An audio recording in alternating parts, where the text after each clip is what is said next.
The views expressed in this video are solely those of the hosts, collaborators, and contributors, and do not necessarily represent the views of Royal Productions, OWC, LLC. We encourage diverse perspectives and open dialogue.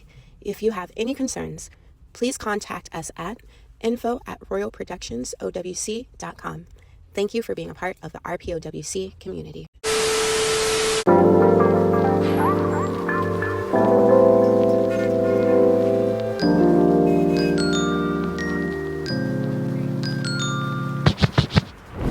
Hi, everyone. Welcome to the California Avenue podcast. I'm your host, Unconventionally Black, UB for short, and this is a Black-centered space and place where all are welcomed and where we discuss unconventional topics unapologetically from lived experiences and perspectives.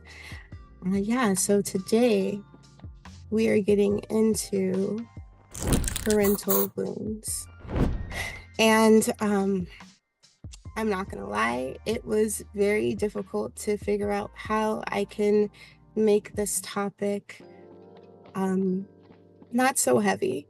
And also, whenever I discuss, I've noticed in my own personal interactions, when I bring up that I have abuse, that I've experienced abuse from my parents, especially a specific one that I mention quite often, I feel like people have a really hard time receiving that information.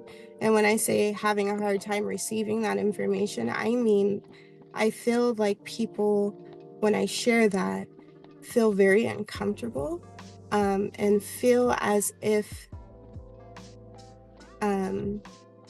that type of interaction does not happen or it doesn't exist. Very rarely do people ask questions or validate my experience. I get a lot of, oh, well, you can't choose your parents, or, it's your parents, they love you, they're family, they care about you. And I understand that. I also get people who say, oh, well, they just didn't have all the tools, and maybe they just don't understand fully. And I get that too. And I accept that maybe they didn't have all of the things they needed to be successful as parents. But typically when we come into this world, we don't have all of the things we need to be successful.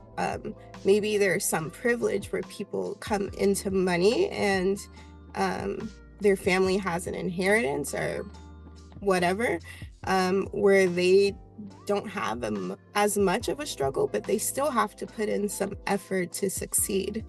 Some, maybe not as much, but some. So what's the excuse? And why can't you sit in this discomfort with me? What about me acknowledging my past and the lack of love and support I've received is rubbing you in a way that you can't even listen attentively and ask questions and validate my experience? So I feel like, I did a lot of self-reflecting before doing this episode specifically, and I want to be able to create more dialogue around abuse, and I'm gonna try to format it in a way, and heavy emphasis on the try, but I'm going to try to format it in a way that it's a little bit more palatable. Maybe it's a little bit more in a way that people will be receptive, hopefully.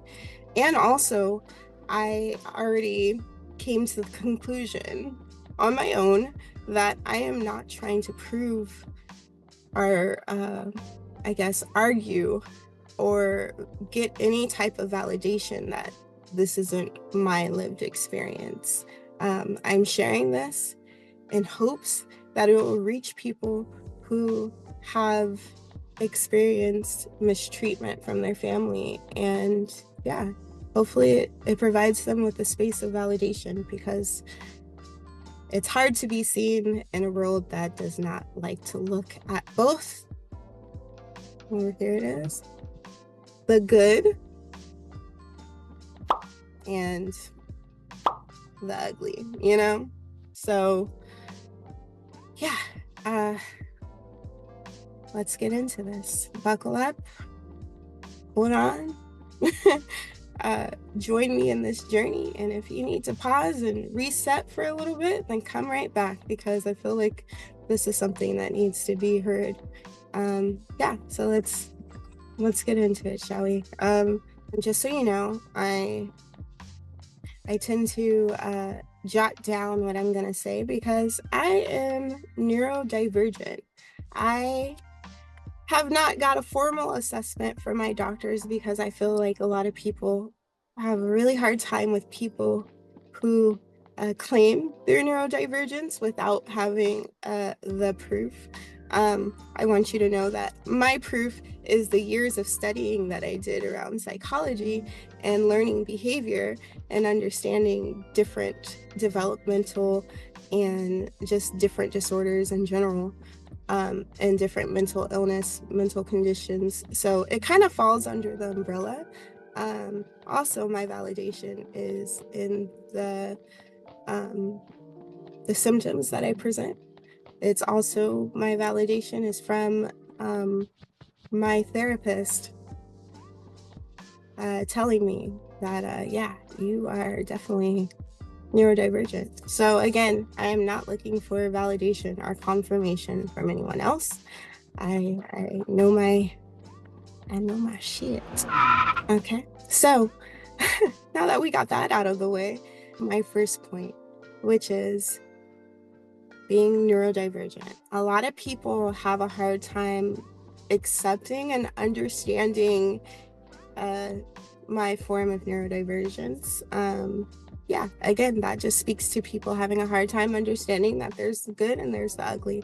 I don't think that being neurodivergent is ugly. I just think that sometimes when you live in a society that is based off people who are successful if they fit into a specific norm.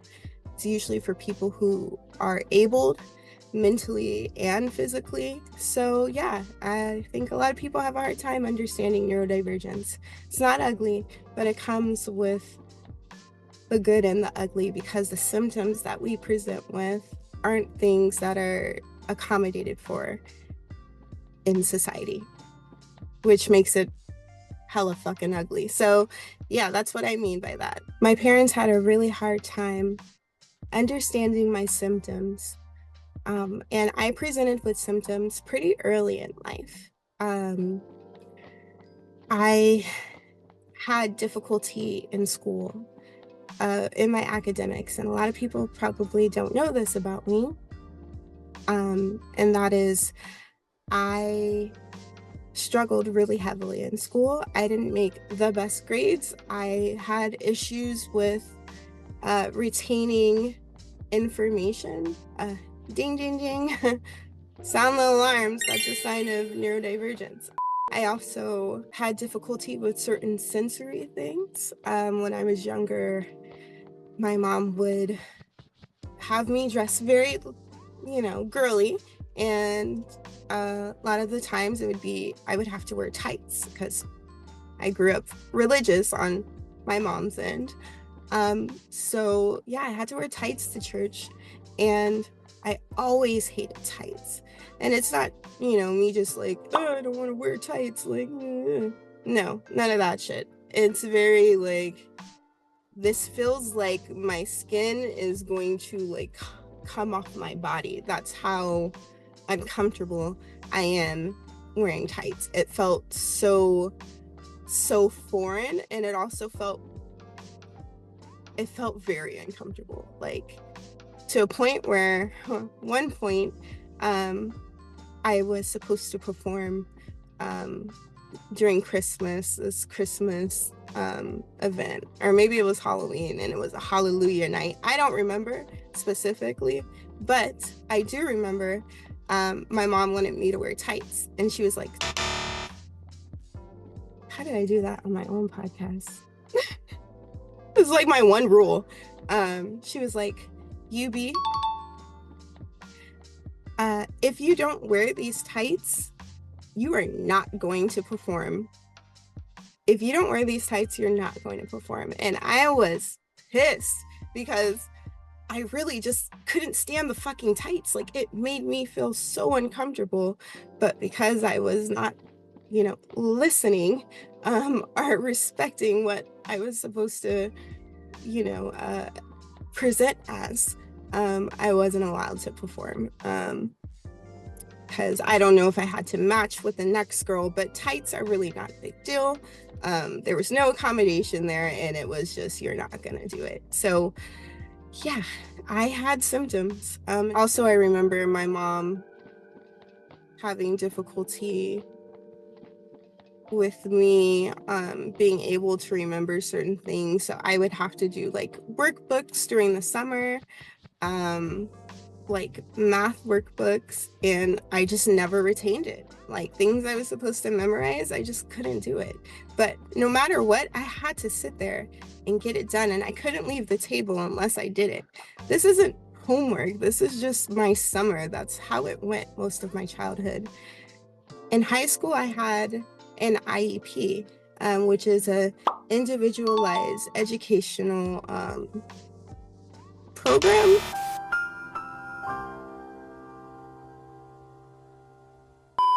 You get what I'm trying to say. An IEP is for people who need accommodations in order to pass certain things in school. So yeah, I had that. I also had a class where I would be able to do test corrections, where I can do my homework. And while people were going to certain classes, that was my substitute for going to class. I had to go to that special course, and I liked it. But, where my parents come in, or I guess where they didn't come in, is understanding that I was struggling and seeing my struggle and validating, like, hey, I don't think that this is working for you. We've done multiplication workbooks for what, like 2 summers now, and you still don't understand this. Like something's not quite right. But none of those symptoms were acknowledged, and they weren't addressed. So I just learned how to struggle. And the odd thing about it is my mom was very involved, and my dad not so much, but my mom was very involved, and she still couldn't acknowledge my struggle and couldn't accommodate my struggle. So I got in a lot of trouble. And to be fair, not a lot of parents know about developmental things, but in life, if you don't know, you either are gonna fuck around and find out, or you can find out on your own. And she didn't do that. And instead of just being like, hey, I don't know what to do, she was really frustrated and angry and mad. And I didn't understand it. I didn't understand why I was getting in trouble when I couldn't prevent myself from having those difficulties. So the good from that is now I know that I'm allowed to accept my symptoms. I'm allowed to have grace when I'm not able to understand like everyone else. When I need time that maybe other people don't need, it's okay. I'm gonna get it eventually. I've learned how to be my own encouragement. It took therapy and a lot of self-reflection, and also like learning not to feel shameful about being different. So yeah, I learned to not only allow myself to acknowledge my symptoms, I've also learned to embrace my symptoms. And it should be all the time, but it's not. Again, we live in a very abled body society. So I do have to mask at some points and times, but I try to show up as authentically as possible. So I'm not afraid to let people know, like, hey, I didn't like what you said went in one ear and out the other. And if someone has a really weird reaction for me saying that I struggle and I may not comprehend certain things, and they feel triggered by me saying neurodivergence and symptoms, then I learn to stay the hell away from people like that. Babe, we're all different. So if you're triggered by that, then that speaks volumes to me, and that shows me that based off of my wounds that I've received from my parents, I know not to reopen them with you. So I'm gonna take 5 steps back and let you do what you need to do, and I'm not gonna be involved in it. So that's the good. Now let's get to the ugly, because again, I don't think it's ugly. I just think it's ugly that people can't sit with it and accept it and find ways to accommodate for it. So that's what's ugly. But also, there is some ugliness in the interaction and in the fact that it's called parental wounds. It's called wound for a reason. Wounds aren't pretty usually. So the ugly from that is because there is no acknowledgement of my neurodivergent symptoms, even though there was proof, right? Even though you sought out professional help, even though I've had certain specific accommodations, you never embraced my difference. You never allowed me to have grace in things where I just needed some time and understanding and maybe a little different approach. Grace, not even this is what we're gonna do differently. It's really just like, don't get mad at me because this is like what, the 7th time that I've done this. It's because it's part of my development. It's part of who I am as a person. Don't punish me for that. And when I say punish, I mean, I do have an episode called Spare the Rod, Spoil the Child. My parents are from the South. Okay? I mean, punish me for that. Yeah. So all of that taught me to conform, to assimilate, to follow along, and to hide a big piece of me from certain people. I developed a lot of shame and guilt, so much guilt when I struggled in high school, when I struggled in college, when I struggled in graduate school. The struggle never stopped, and I felt horrible about it. So yeah, that is one part of some of the wounds that I got from my parents. Yeah, so I'll let you guys take a breather if you need it. I'll let you do some walks, or I don't know, maybe go do something else. Because I'm neurodivergent, I can add it into my podcast. And yeah, sometimes we need breaks. So take a break and come right back. Let's all go to the lobby. Let's all go to the lobby. Let's all go to the lobby to get ourselves a treat. Delicious things to eat. The popcorn can't be beat. The sparkling drinks are just the chocolate bars and the candy. So let's all go to the lobby to get ourselves a treat. Let's all go to the lobby to get ourselves a treat.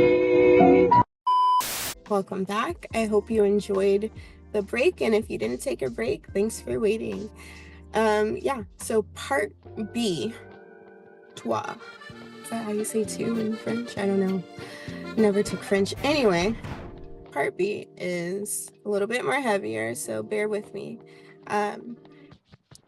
the anxiety, the depression, the traumas that they suffered from, but they never could talk about it, created an environment where the anxiety, the depression, the trauma that we experienced could not be seen. Yikes. Yikes. For some compassion for them, my parents did not have an easy time growing up. There were stories that I heard that made me look at my grandparents sideways. Like, why are we still talking to them? Like, bad. Really bad. But yeah, they told me stories and I was in shock. I was like, how could you even look at them the same after what you experienced? And it's because they ignored it. They didn't talk about it. Both of my parents have horrible, horrible upbringings. There's definitely love in there, but just like abuse is typically not just all bad, there's some good in there. Hence why I talk about the good and the ugly, because both are allowed to exist, and they do. So, yeah, they did not grow up with a lot of understanding, not with a lot of visibility, and it showed. Oh, it showed. And because of that, you know, the things that they couldn't express, they desperately tried to hide. And one specific parent, and I'm not going to name them, but if they happen to watch this episode, they will know, they have a condition that, and I'm going to just try to say the symptoms and not the actual condition, because again, some people have a hard time making this palatable, but they have a condition in which they cannot acknowledge anything bad that is happening within their life. In fact, they create an environment where they are very highly, I guess, favored, where they're very, very charismatic. No one knows any of the struggles they've gone through. They like to associate with people who are of value. And if you do not fit into this image,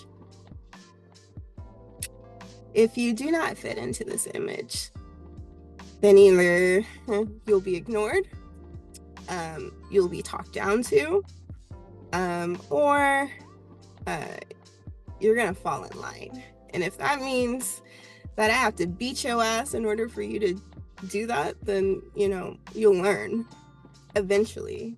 But it was giving very authoritarian. Not even authoritative, because that's a good thing.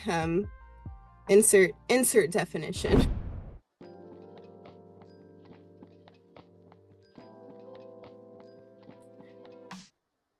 But it was giving authoritarian. Insert definition. Look at it.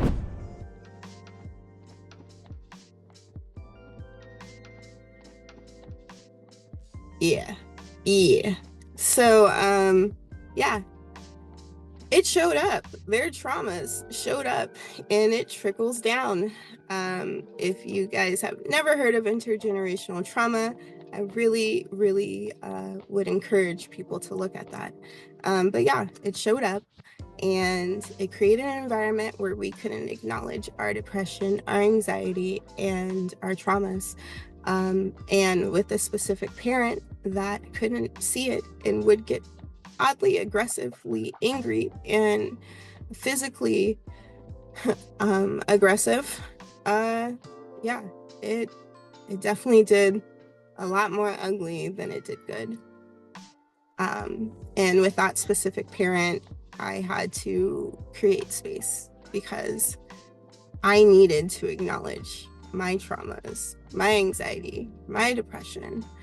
Because babes, everybody has it. If you don't think that you've never experienced like some form of a depressive symptom, I'm gonna stop you right there because you it's not that uncommon, but there is more. It's more of a spectrum, and sometimes there's more severity. And I will say that when you have parents who have extreme abuse in their upbringing, then yeah, it's gonna be more on the severe end of things, and that trickles down. So I needed space because I needed to acknowledge that this is showing up for me, and the signs were there. There was a lot of people that I was mistreating. There was a lot of people that I was not understanding, not willing to understand, because I was very much in, not even in denial, but just not aware that that is why I wasn't able to understand certain things in life.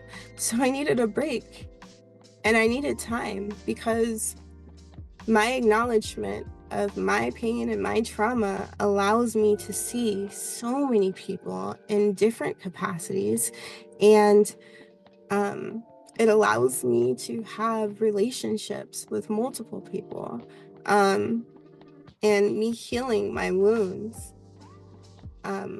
allows me to try again, to try to see and allow my parents to express that they have wounds as well. So I don't know, the good and the ugly was kind of mixed in there. Yeah, but it's very much there, and it still shows up for me this day right now. I feel like I've progressed a lot, but I feel like very jaded at times, and I feel very misunderstood, and I feel very isolated because my parents never taught me to seek validation. I won't even say validation. My parents never taught me that there was a space and there are people that want to understand me, because they didn't really do a whole bunch of understanding.